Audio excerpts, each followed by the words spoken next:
Good evening, everyone. Most of you know me. I'm Lois Mizell. I'm co-chair with Andrea Pass of the Programs and Events Committee. Tonight's program is being sponsored by Programs and Events together with Adult Education. We very much appreciate having Rabbi Ronald Roth here, who will present us his illustrated pilgrimage this summer to Auschwitz and to Pacov. We're very excited to hear your words. So without further ado, Rabbi Roth. I want to thank the congregation, especially Lois and Andrea, for allowing me to be here. Welcome all of you on live stream. I understand it's all going all over the world. Maybe. Okay. So I want to talk about my trip, and we'll begin with, you can all read this, correct? No? No?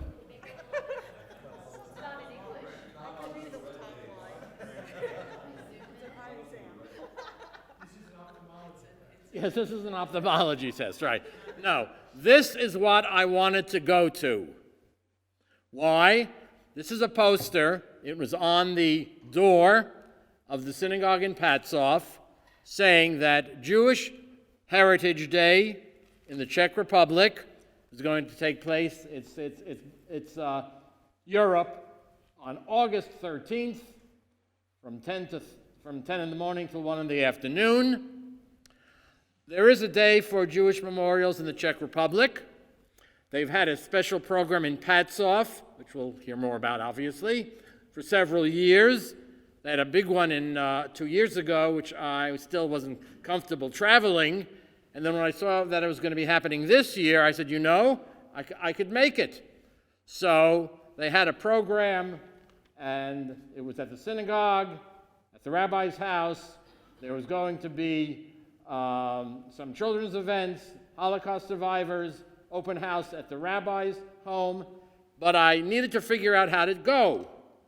And you need a guide. As some of you may know, Dante had Virgil. Okay, now I have to check this. Here we go. There we go. Dante had Virgil, I had Rick Steves. I bought the book, figured out how to go. Expedia, United Airlines. United Airlines was so sick of hearing from me that at one point they said, we're going to waive the $25 fee we normally charge for people because you're just too confused as to what you need to do. And I was. And then when one of the people, or the many people I spoke to, said, is this business or pleasure? And I did say pleasure, but of course what I really meant was that it was a pilgrimage. And this is a definition of what happens on a pilgrimage. And I note there are several parts. A religious motivation, there we go, okay. You might see some holy people. You might go to find some rituals. You might find a physical attraction, and sometimes when you have a pilgrimage, you bring back some small souvenirs, some relics, containers of holy waters, to allow for the sacredness to come back with you. So I felt my journey was really a pilgrimage. And I went to several places. I wanted to obviously go to Pacov, but I was going to Europe, and Eastern Europe. I said, well, I want to go to Auschwitz. And how do you get to Auschwitz? I didn't even know. So you have to go to Krakow, which is about 40 miles from Auschwitz, and you can book tours from Krakow to Auschwitz, which is just a small town, in Poland, that happened to have a Polish military barracks and well located right near the train line. So I saw what I could do, and I flew to Krakow. And while I was there, I saw the old Jewish community in Krakow. This is in the center of where the Jewish community was. It's a monument to the 68,000 Jews who lived in Krakow. 25% of the population was Jewish prior to the war. They were placed in a ghetto. I went there.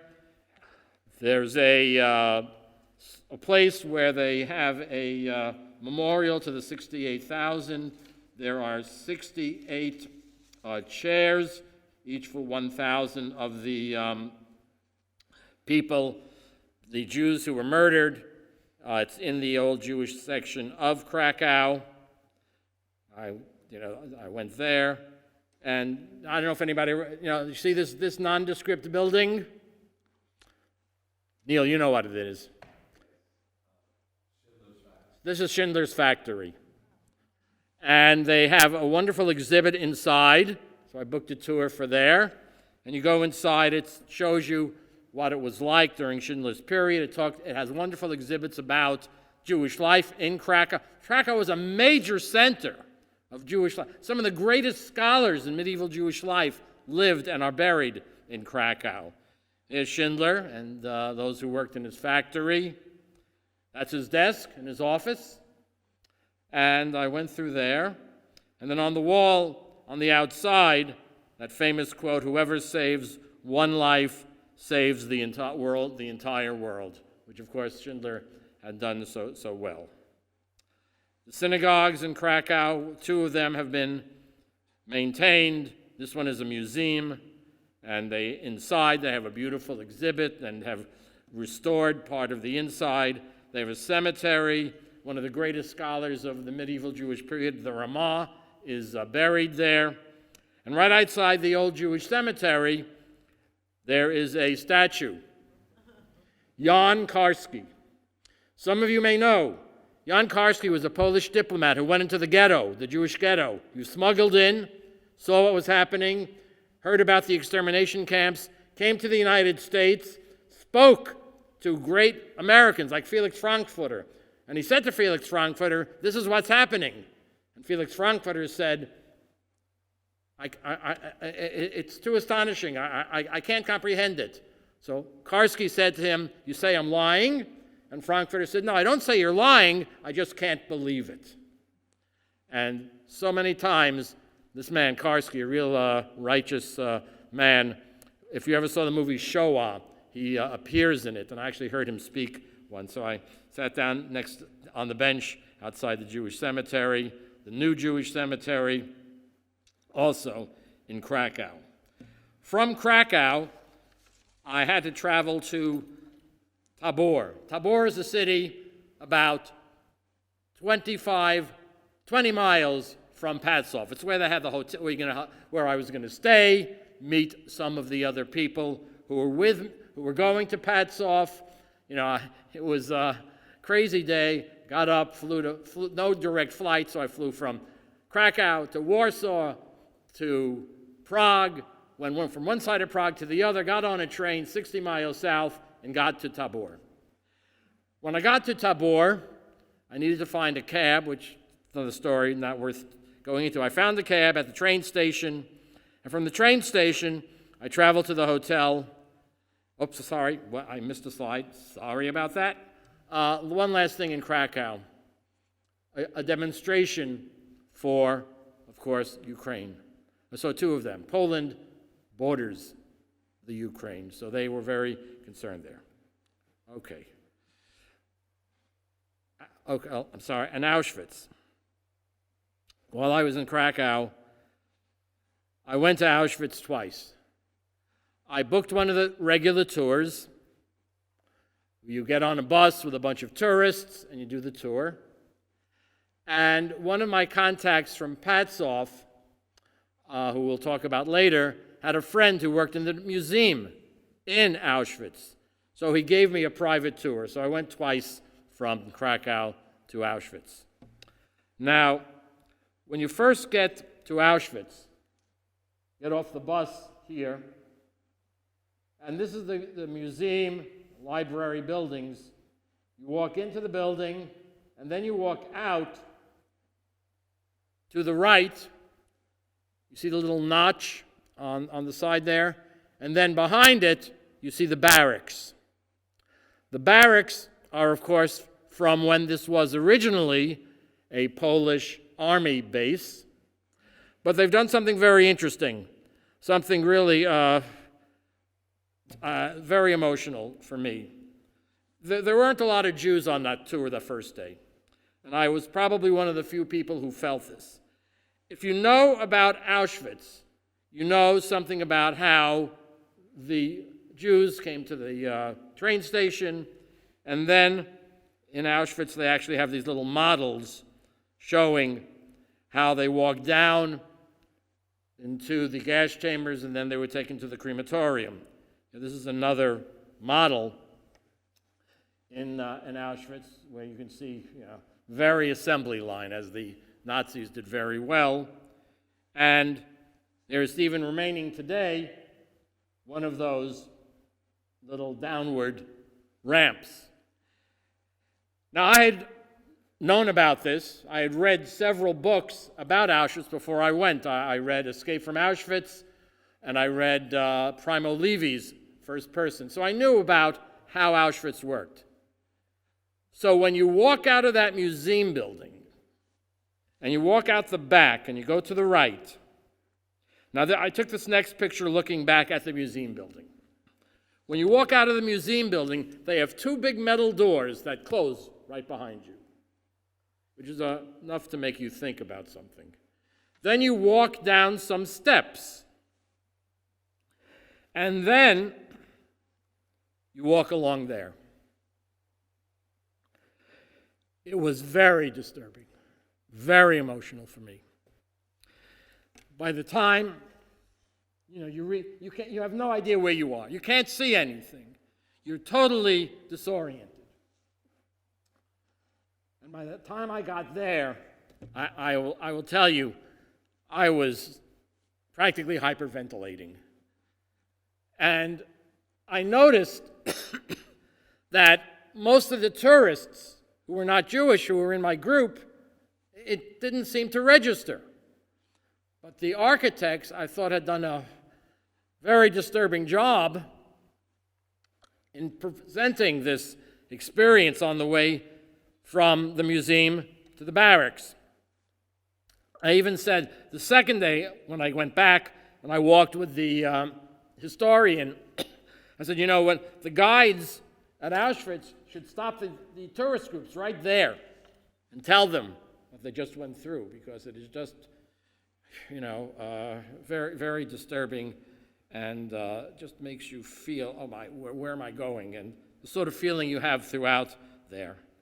And of course, once you go down the ramp, you get to the infamous gate at the front. And there are exhibits in the barracks.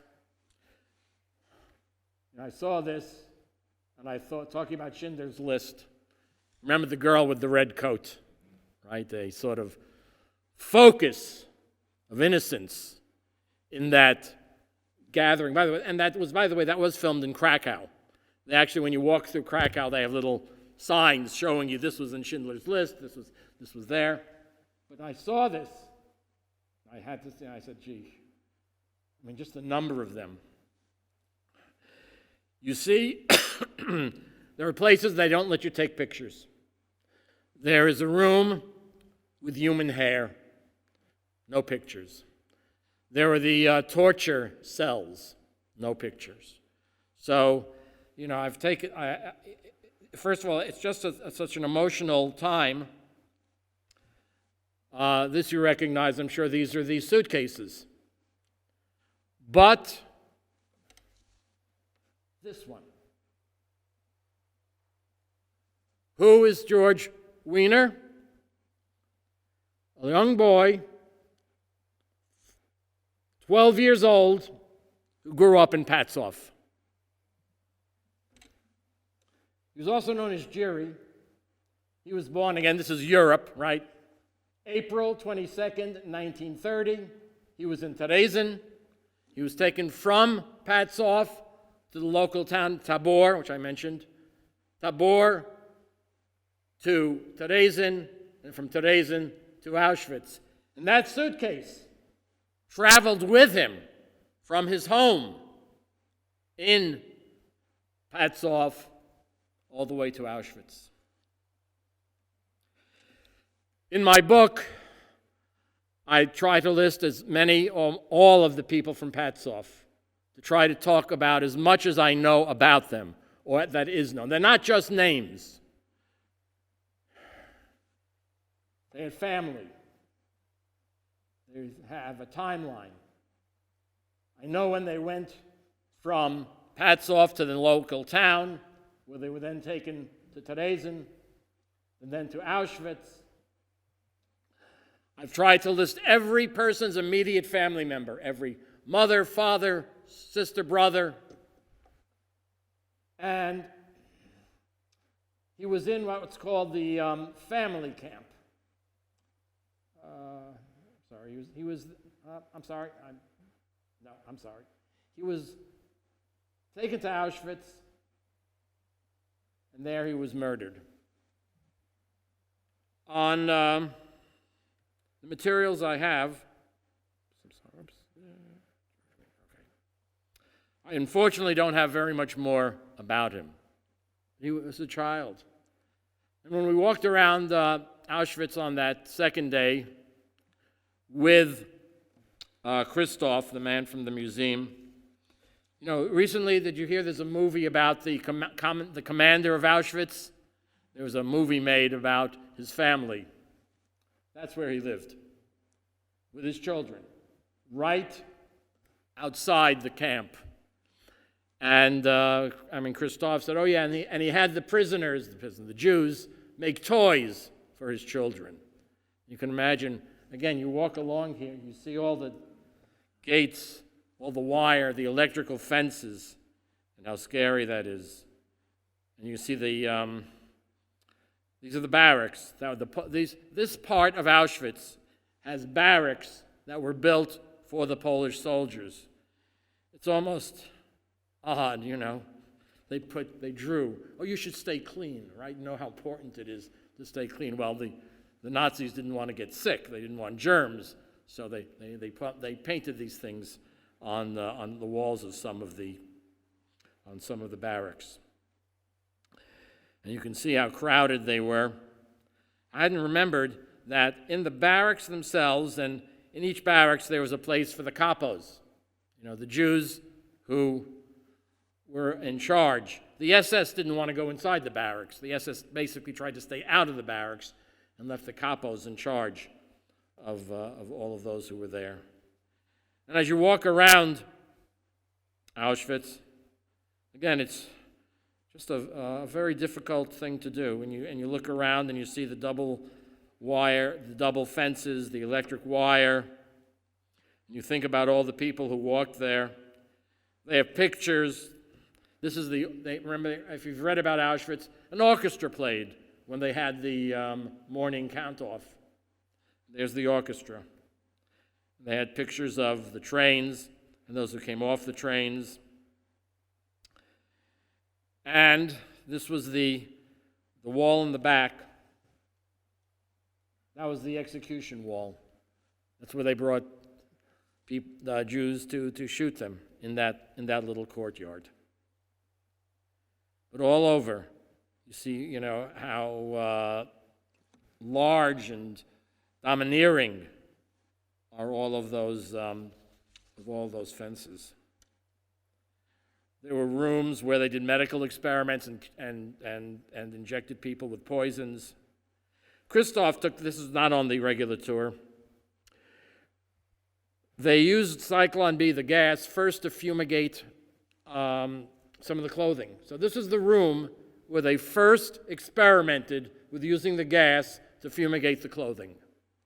And you can see, of course, later on, used it to murder all of the Jews that were there. Again, with Christoph, we went along the side of the camp. They were worried about fires. So they built this little area for water so that they could put out any fires. And he told me that there's a Holocaust denier. What does he say? Guess what he thinks that? He tells people that is a swimming pool, right? Auschwitz was like a summer camp. They had a swimming pool.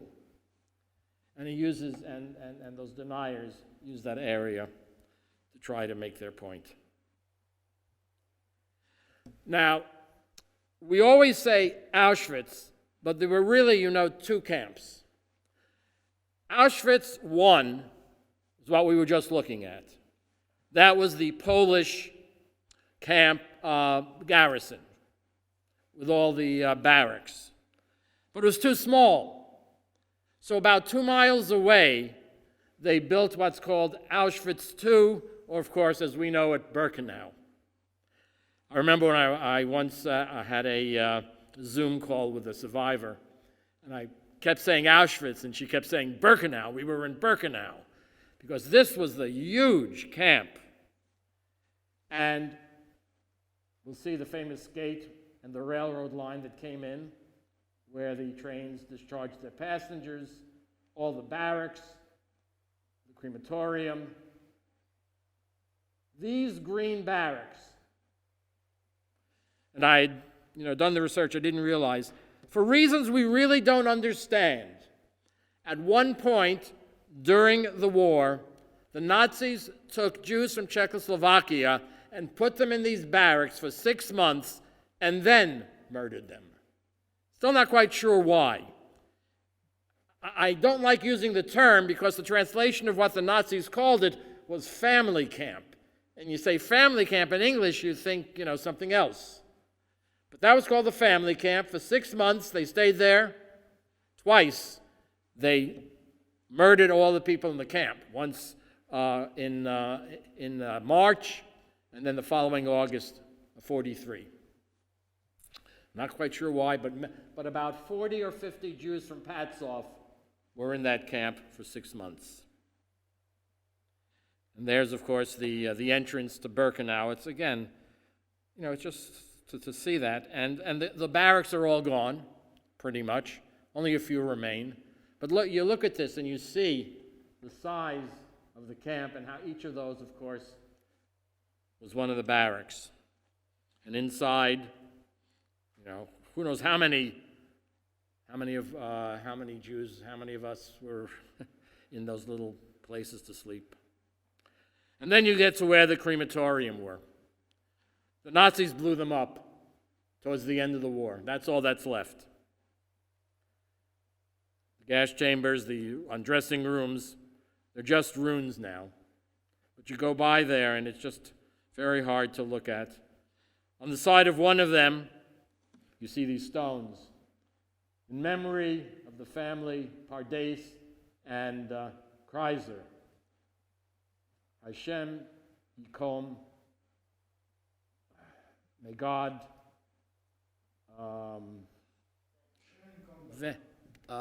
vengeance on their soul, right? Bring vengeance on their souls, right?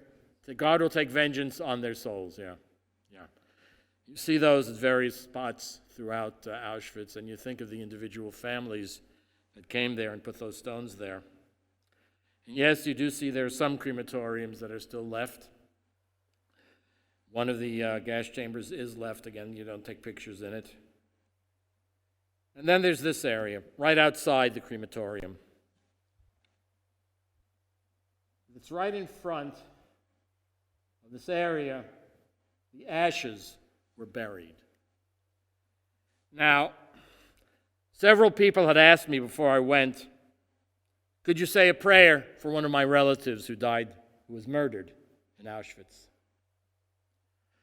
And I said, I'll try. So we got here, and about 30, 40 people in the group, I think at most, you know who's Jewish when you go through on this tour. You can figure that out. And I guess 3 or 4 of us. Not the guide. So I said to the guide, I have a request. I didn't know what she would say. Is it possible I could stand here, say a prayer in Hebrew for all of those who were murdered here? Figured, well, she said yes. So I stood there, right here, and recited I brought with me a special El Malei Rachamim for the victims of the Holocaust. And there are a couple of people who had asked me to recite special names of those of their families who'd been murdered there. It was, again, a very emotional time for me. With Christoph on the second day, we went to see some other parts of Auschwitz, some of the drawings before the Holocaust. One of the artists there. You can imagine what the roll calls were like. I said to Christoph, how is it possible people who worked so hard in such terrible weather with such little clothing, they kept going? And he said, it's amazing what people can do. And it is hard. It is hard to believe. It is just hard to believe. And there's another exhibit which is not on the regular tour, which the Israeli Holocaust Memorial Yad Vashem put together. It's in one of the barracks. If you ever get to Auschwitz, try to see if you can get a tour to go through what's called Shoah. First room you walk into, big room, projected on all four walls, movies of Jewish life before the Holocaust. People going on the normal things, running around, in the street, playing games. Really a sense of what Jewish life was like. And then in the second room in this exhibit, it shows you and you hear the speeches of the Nazis when they came to power. And then there's this room. One of these is in Auschwitz and one of these is in Yad Vashem. There was a man who actually, his obituary was in the New York Times last year. His name was Chaim Roth. He said, we have to get every name possible from the Holocaust. There are 4.8 million names on those books. And they're still trying to gather them. And I went there with Christoph, and I said, Christoph, I'd really like to try to find somebody from Pacov. And it's all alphabetical. So I said, let me look at this page. And it's the Emil Lederer page. Now, Lederer is one of the most common names, Jewish names in the Czech Republic. It actually comes from the word for leather. Jews were very prominent in the leather working of Europe. It was a dirty, smelly business. The craft guilds didn't organize it, so they left it to the Jews. So I went there, I said, this is Lederer. I'll take a picture, and when I get home, I'll hopefully see something. So I took a picture of the Lederer page, and here he is. Emil. April 8th, 1930, Czechoslovakia, murdered in Auschwitz-Birkenau in Poland. Here's his page in my book. Emil, born in 1930, murdered 1944. There's his parents, his sister, his brother. I'm sorry, his parents. This is his brother. He went to the family camp and was likely sent to the gas chamber during the first liquidation. We can't really tell for sure.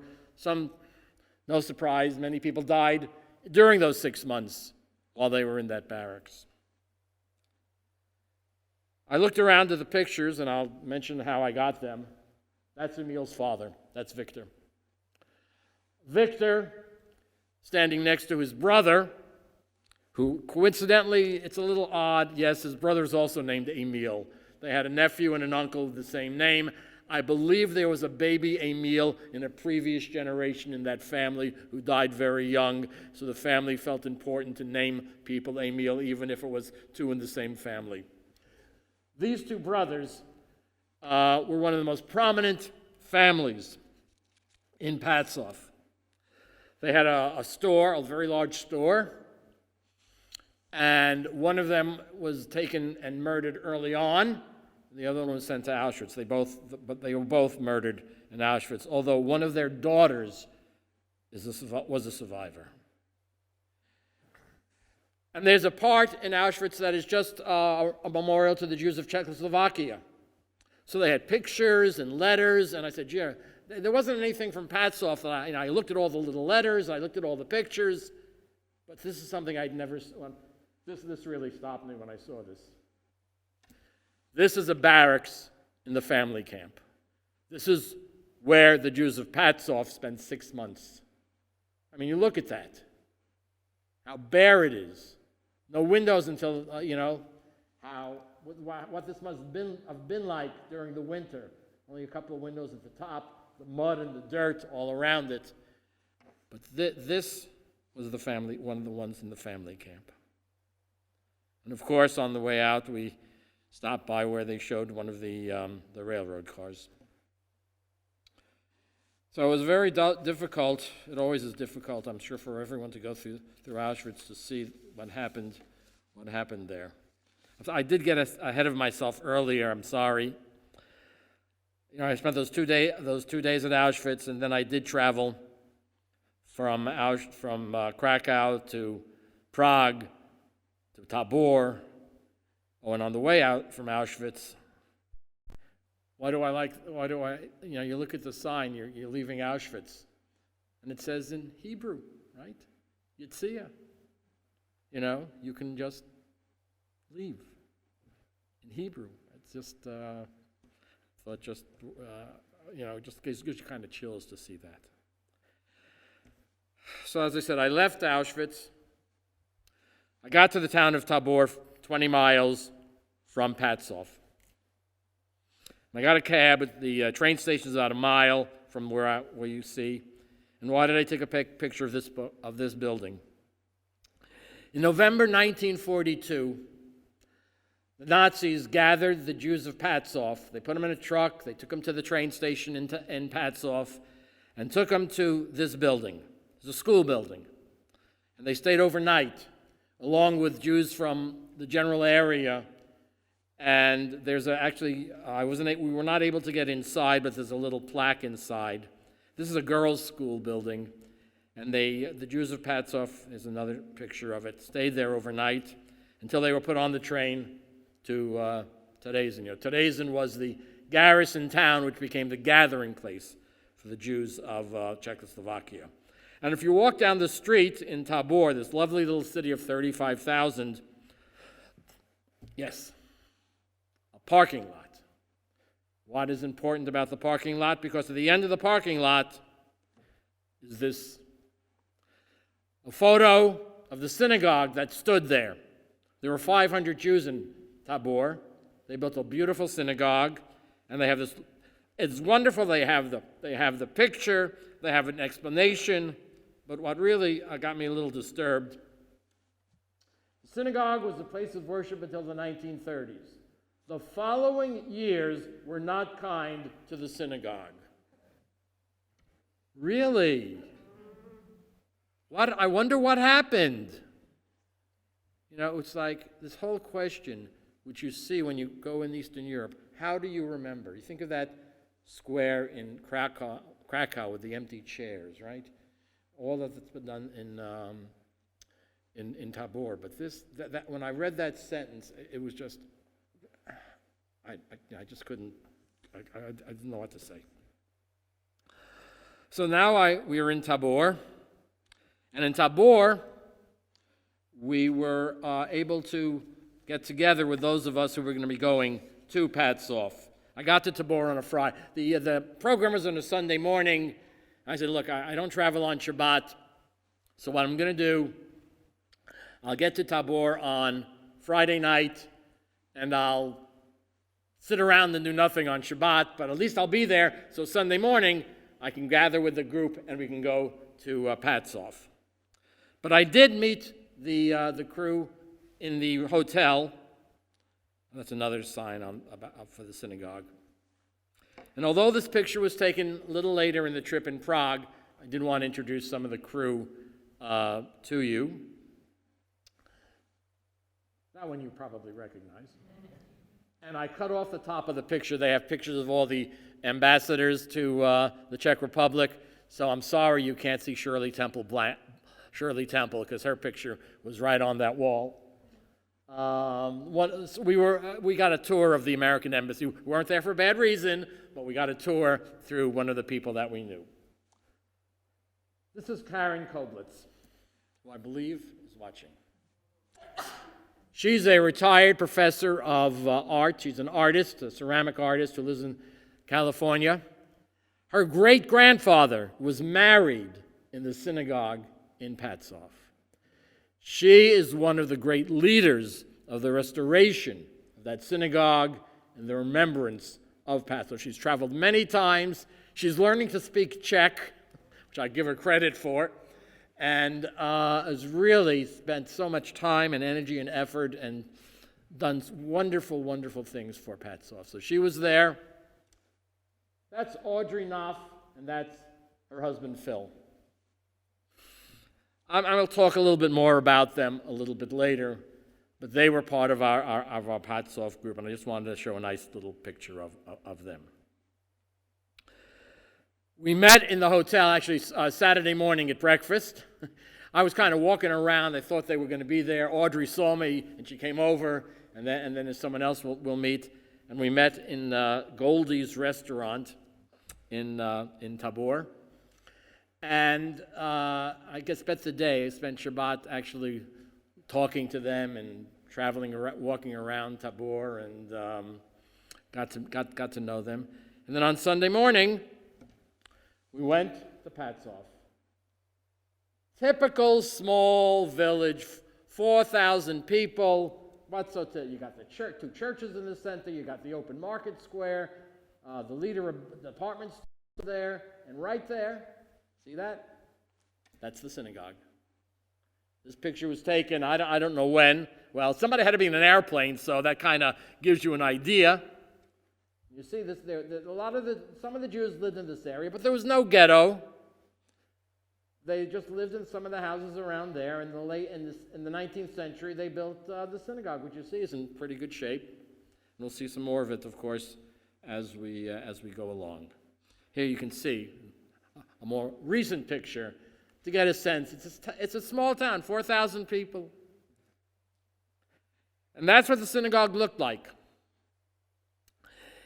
After the war, it had fallen into disrepair. The government took it over. There was a little factory. It was a warehouse. And as you can see, not in great shape. Most recently, it had been a warehouse. That's the interior. You can see that it's a 2-story building, but they had put a false ceiling to make a second floor, and they had put all these pillars to uphold the second floor. That's what it looks like today. And then we have to thank Karen Koblitz and Pavel Teichel, who I'll talk about in a bit, 2 of the leaders who really put together an organization called Tikkun Pacov. Tikkun, of course, you know, means repair. And they were able to have the synagogue purchased from its private owner, declared a National Historic Landmark, and get different grants to see to it that it was repaired. You can see a lot needs to be done, but they replaced 4 of the windows. That one is not, that's still open to the elements. The other side isn't looking great. There was a little building that at one point got knocked down that belonged to the caretaker for the synagogue. And they decided, I think very wisely, to leave that little piece over there as both a reminder of the past of what was in the synagogue. Oh, look at that. There I am. You know, I've been working on the synagogue and its history, and, you know, that's the home place for that Torah for many years, and we drove together in a car to Pacov, and it was just amazing. I said, I couldn't imagine. I was there. I made it. I just kind of stood outside for a little while, you know, kind of basking in the idea that I was there. Eventually, of course, I walked inside. That's what it looks like inside today. A lot more needs to be done.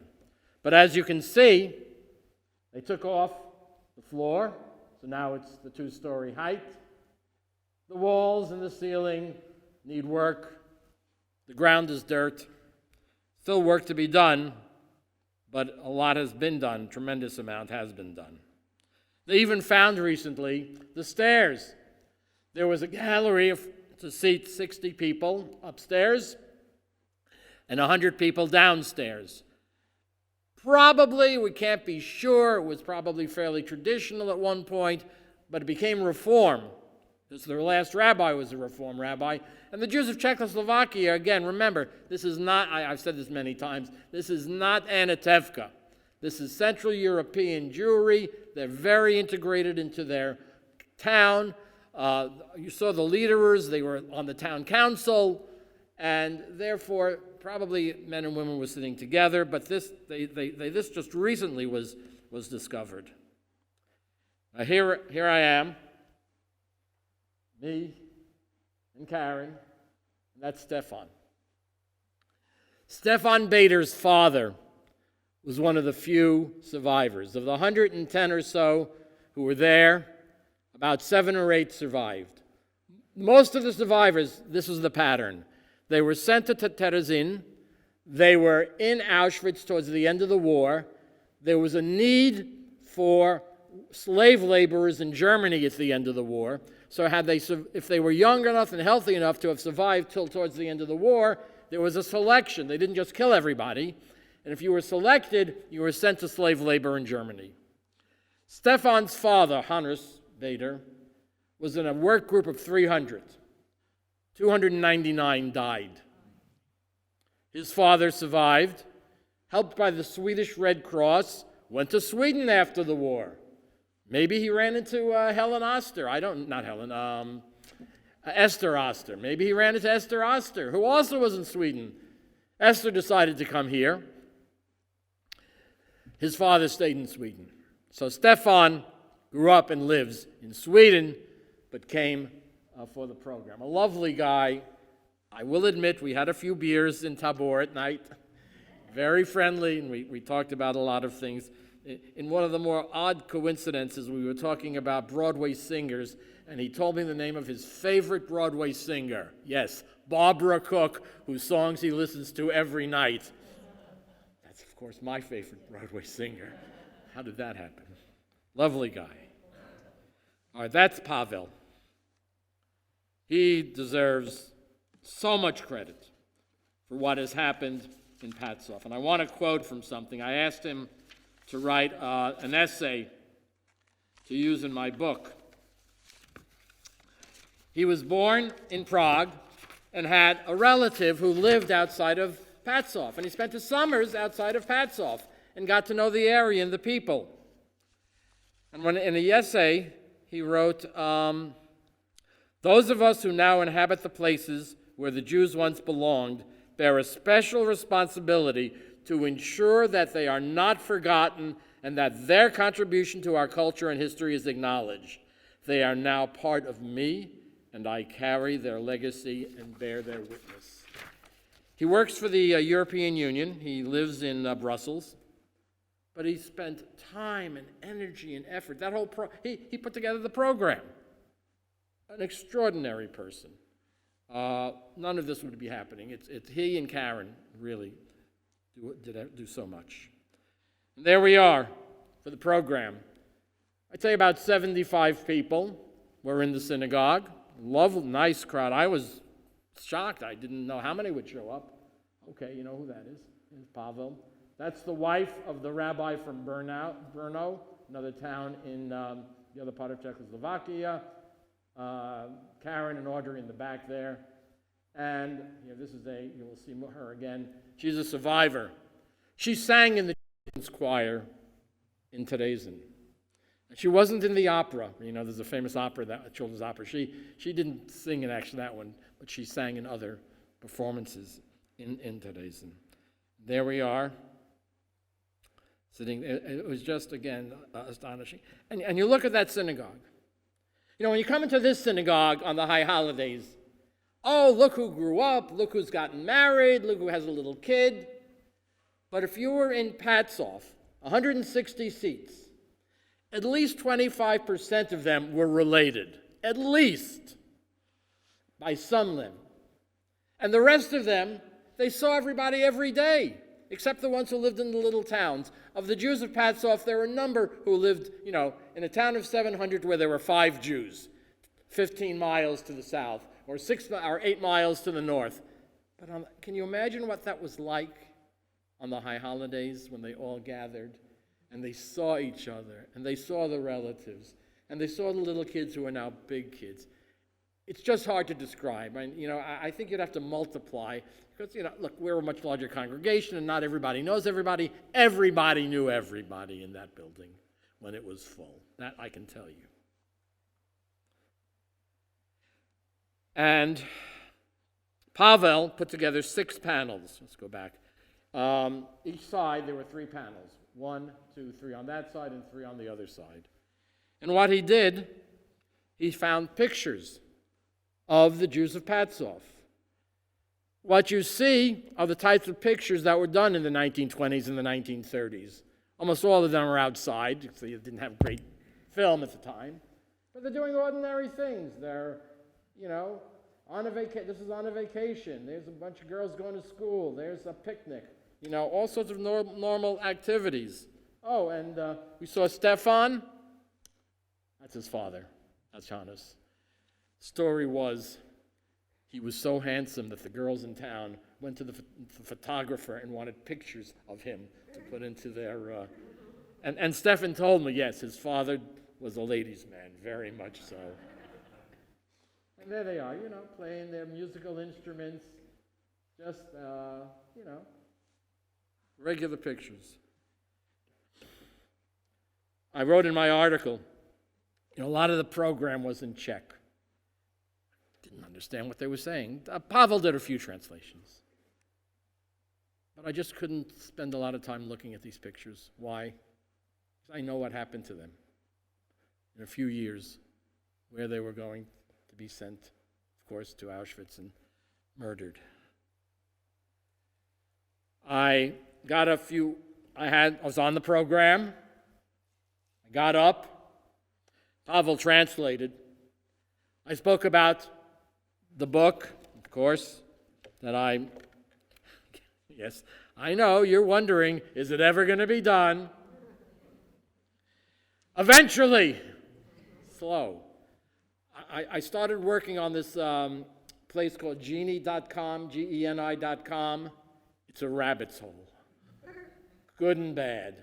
I have found so many names. And I've been in touch with descendants of people from Patzov. And did you know about this one? Did you know about that one? And I'm sticking names and dates and pictures onto that Geni.com of people who no one knew about. But I know about them. Pavel sent to me a list.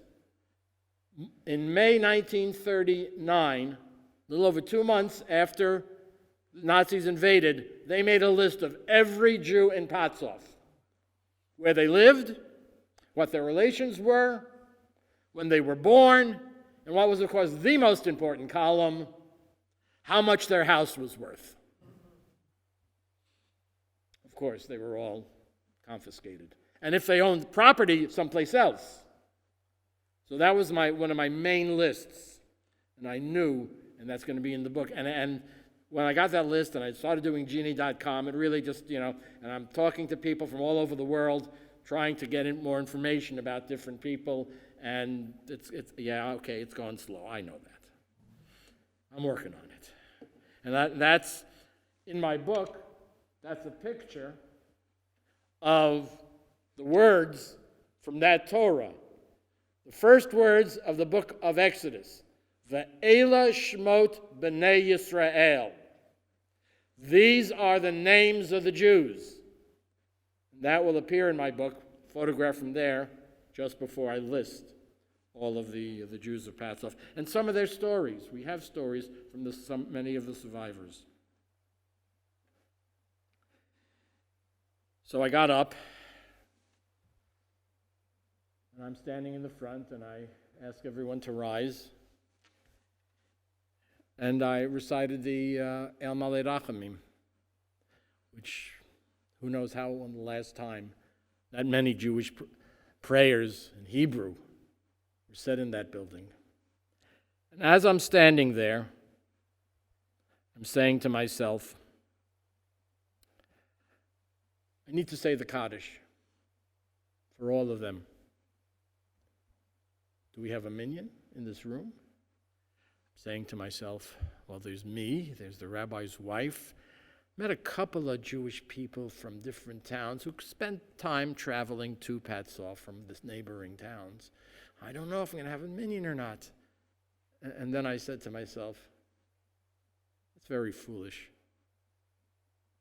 This is a place, this is a time that Kaddish must be said. And maybe there's a minyan, and maybe there's not. But I just recited the Kaddish for all of those who were in that town and were murdered by the Nazis. Actually, later in the program, afterwards, the wife of the rabbi from Bernau said to me, "You know, Rabbi, we had a minyan in here." Really? There were 10 Jews? I didn't know that. Who knows how that happens?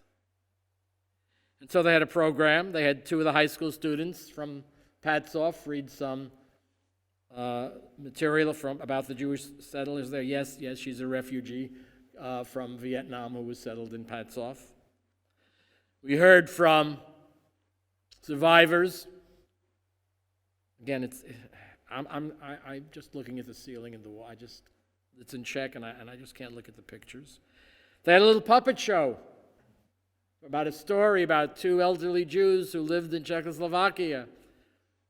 Again, I have no idea what it was because I couldn't understand the word, but you can see Pavel put together an exciting, interesting program for that morning.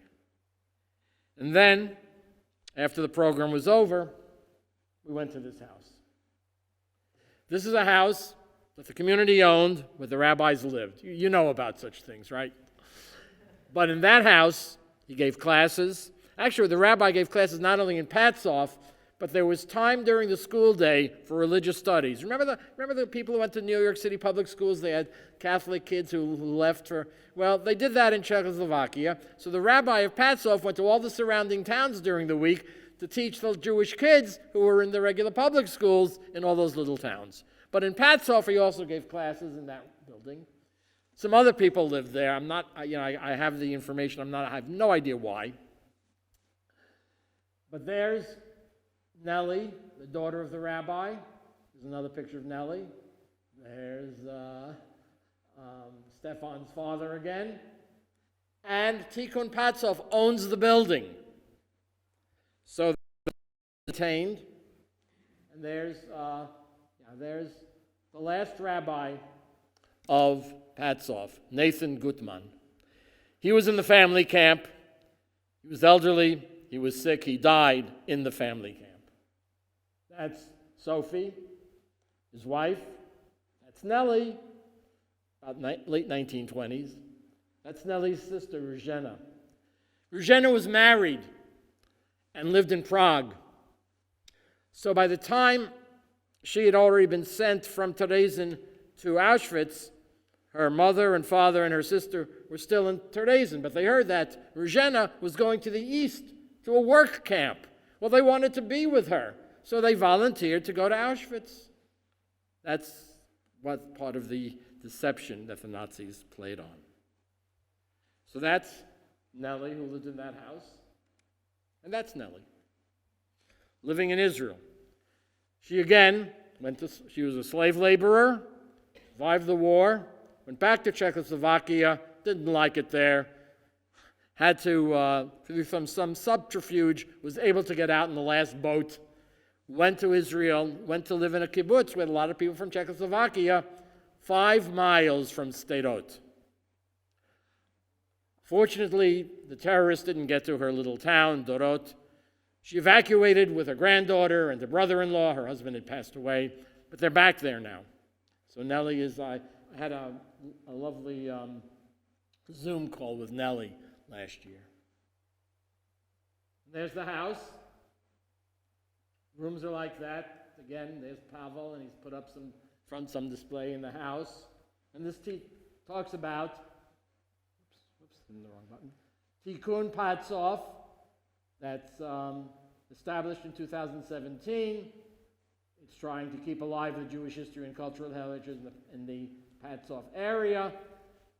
They would love to be able to make the synagogue into a cultural center as well as a place of remembering the Jews of Patzov. It's going to take a lot of work and a great deal of money as well. And Pavel set up this little activity for the children that afternoon. They painted little stones. And again, I couldn't hear what they were saying, but obviously Pavel set it up. They painted Jewish stars and Kiddush cups, and I have absolutely no idea what that is, but they did some painting, again, part of this excitement of the day. And that's the main square of Patzov. During the German occupation, some of the Nazis put Mr. Lederer and Mr. Wiener in a cart and put donkey ears on them and forced the Rabbi Gutmann, to take the cart around and around the square. This is another house in Patzov that had been owned by one of the Jewish residents. This is Mr. Wiener, his wife Marie, his children Elsa and Hannah. Mr. Wiener owned the big leather company in Patzov. Well known. He exported throughout Europe and North Africa. Big leather company. This is the street outside his house. Some of you may be familiar with this. Yeah, the Stapelsteins, the stones commemorating where Jews lived. That's Victor, his wife Hannah, Marie, and Elsa, all murdered in Auschwitz. And now we come to this building. This building was owned by the Rubicek family. And the Rubiceks lived there. There was a son named Yosef. Yosef was an engineer. He was so well known that he had a national reputation. He was one of the top engineers in Czechoslovakia. But he had been trained to be an engineer in the 1930s, and part of his training meant he had to go to Germany. He could see what was coming. So what did he do? At one point, he converted to Catholicism, the religion of his wife. He had his daughter converted, and the three of them, I don't know the full story, I'm looking into that, were able to get out. They first went to Brussels, and eventually they came to the United States. He's the only Jew of Patzov who made it to the United States, and he grew up in this house. And there he is. That's Joseph. Joseph and Liba Lucas, and that's Hetty, their daughter. Comes to the United States, becomes an engineer, does very well in the Cleveland area, grows up, raises his daughter, but let's go back. He doesn't tell them that they're Jewish. Now, you remember before I spoke about the woman named Audrey? Audrey is Hetty's daughter. Audrey started doing some research into her family. She knew that they were from Patzov. And she was reading a book about Czechoslovakia, and in the book, it says, the name Rubicek was a decidedly Jewish name in Czechoslovakia. Think Rubinson, something like that. And she was shocked. She said, wait a second. That was my grandfather's original name. Was he Jewish? So she started doing research, and if you research on the internet, Patzov, guess whose name comes up? Mine. So she sent an email to me, and we corresponded. And I was able to both confirm that her father indeed was Jewish. What she did not know was, of course, that her grandfather was Jewish, and that her great-grandmother was murdered at Auschwitz. And she did not know this until about a year ago. And she was there with us in Patzov. Rabbi, there were Rubiceks who lived in Fairlawn. Yeah, and they were Jewish. Yeah, well, it's a common, she didn't know. Rubicek, why would you know? I used to say, I'm having trouble with the names of the Jews of Patzov because how do you spell Rubicek? And the Nazis listed the name and they spelled the two Rubicek families with the same spelling. Both of them wrong because they each spelled it differently. I thought they were related. I was very confused about because there were two Joseph Rubiceks in Patzov. Until Audrey got in touch with me, I was a little confused as to who was who. Yeah. In Patzov, there is a monument to, first, the people who were murdered, who died in World War I, a lot of soldiers. By the way, note these three names. These were clearly, this was a Jewish family pick. There were at least 3 Jewish soldiers from Patzov who died fighting for the Kaiser, remember? It's part of the Austro-Hungarian Empire. And on these sides, they added the names of those who died in World War II. The vast majority, of course, are the Jews of Patzov. We can actually see. We looked hard. Emil is over there, and Wiener, George or Jerry Wiener is down there also. Then I went to the cemetery. I like cemeteries. Sorry, I just like cemeteries. There's a lot of history in cemeteries. This is the cemetery in Patzov. It goes back over 300 years. You can see many of the very old graves, but it's also kept well. It's not overgrown. It's just part of it. And I went through with Pavel and his daughter, and I said, Pavel, you know what that means? He was a Levi, right? Because he's got the water that he poured over the hands of the Kohanim. And Pavel's daughter said, oh, look, there's another Levi, because they were not aware of that. And the stones are fascinating. I'm sorry, I just like this stuff. First of all, every woman, ha'isha ha'chashuva, every woman is an important woman, and it's written that way on their graves. There's Frumit. She was a widow. They give her husband, who has died, name. But interesting, too, V'shem Ima, Rochel.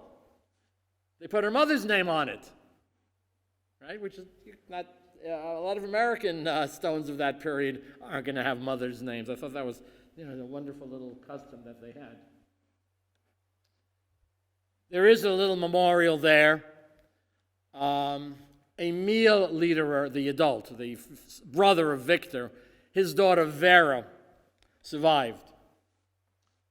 That's her father, her mother, and her sister. That's the Emil who we saw in the book. That's their family and other families and her husband. See, these are all related. That Lederer family was the big family in Patzov. This is her husband's family, Kaufman. And she, Vera, and there is a tape from the Shoah Foundation of Vera. Well, she married Kaufman, and then the name was changed to Kolar. You can see a tape of Vera talking about her experiences. I have a transcript, and I've gotten permission. The transcript of that interview will be in the book. So nice, a good long talk by Vera. And there's the crew. Like I said, it was a pilgrimage, right? And part of the pilgrimage, I didn't go to see the Dalai Lama or the Pope, right? But I met some fascinating people. Pavel, that's his wife Matilda, his daughter. There's Audrey. There's Phil, her husband. That's their nephew, her brother's son, Tristan. There's Karen. There's Stefan. Yeah, and there's me. This was a meal we were having, obviously, together. So like I said, it was a pilgrimage, right? You meet holy people. I met some holy people. You go to sacred places. Notice how empty that is. I got a shot when there was no one there, at the emptiness of Krakow. You say some prayers in holy places, like Auschwitz and in Patzov. You remember what that last part of it was?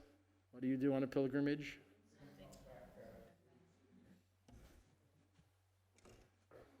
Pavel said to me, take a few. I wish I'd taken more, but I have 2 of them. And that was the end of the pilgrimage. Thank you.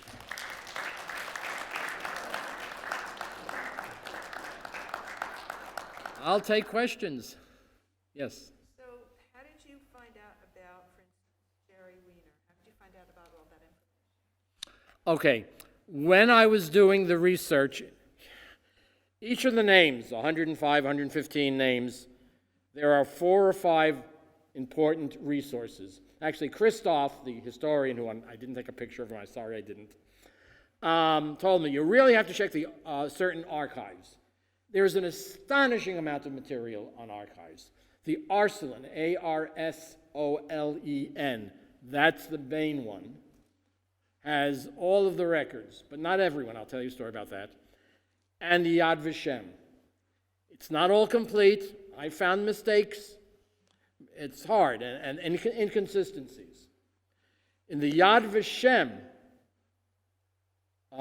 listing for Jiri or George, that's another problem. He was known as Jiri, he was known as George. The Czech and the German names, they spoke Czech and German in that part of the world, and some of them had different names. It was very confusing.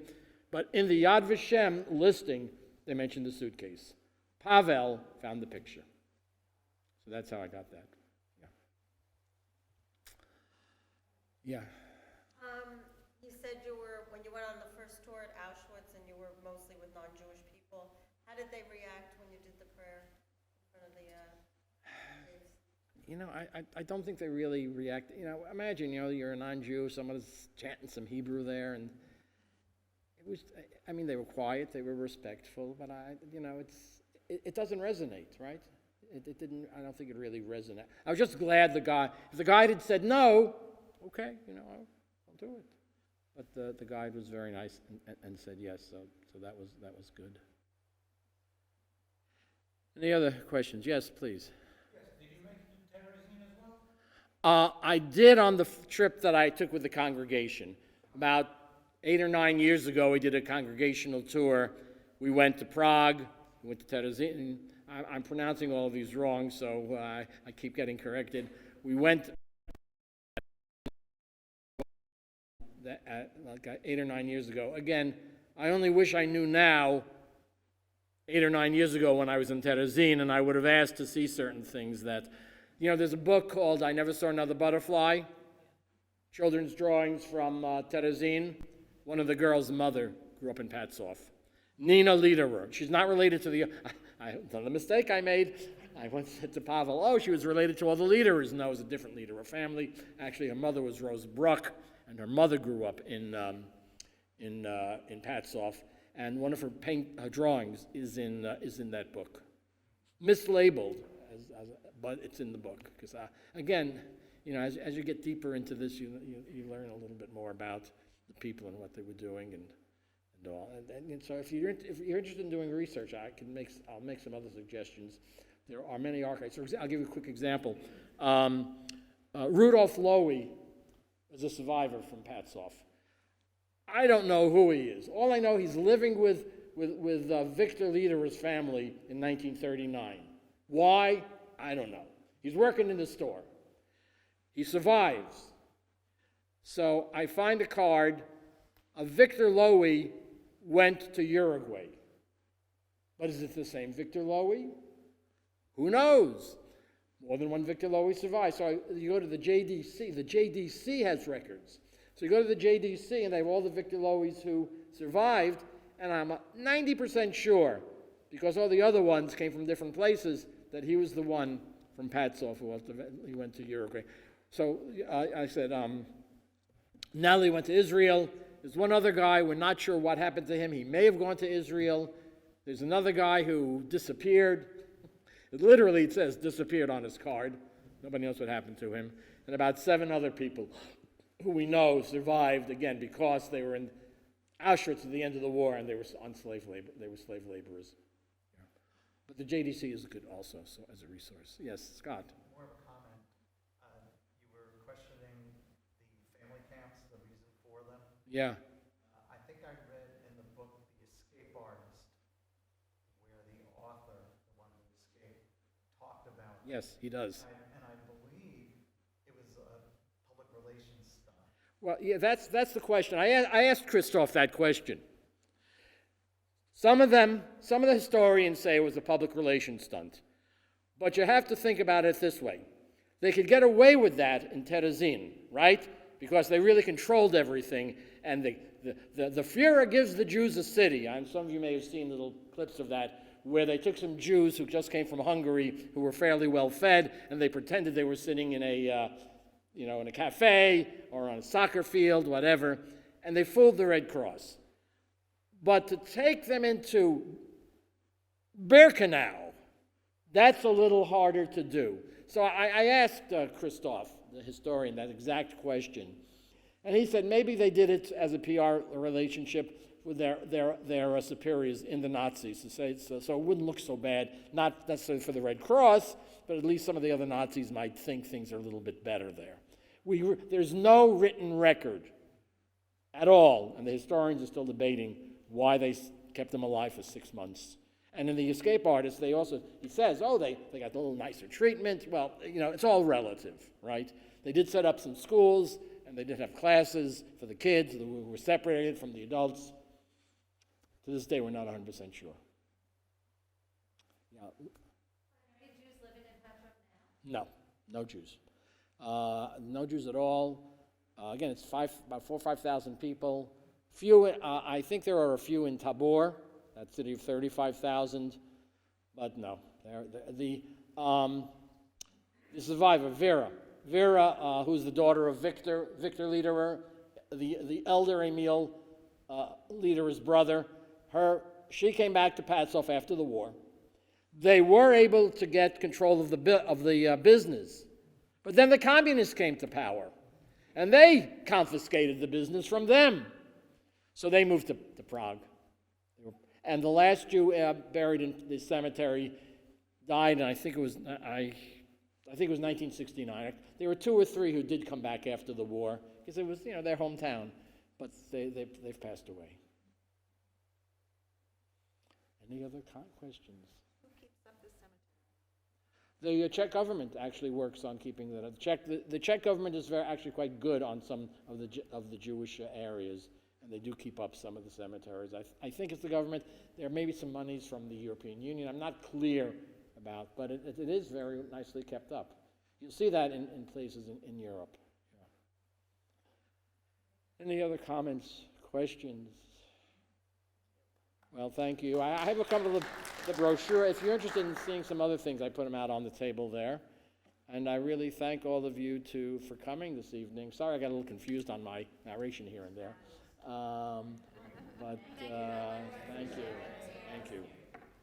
And we would just like to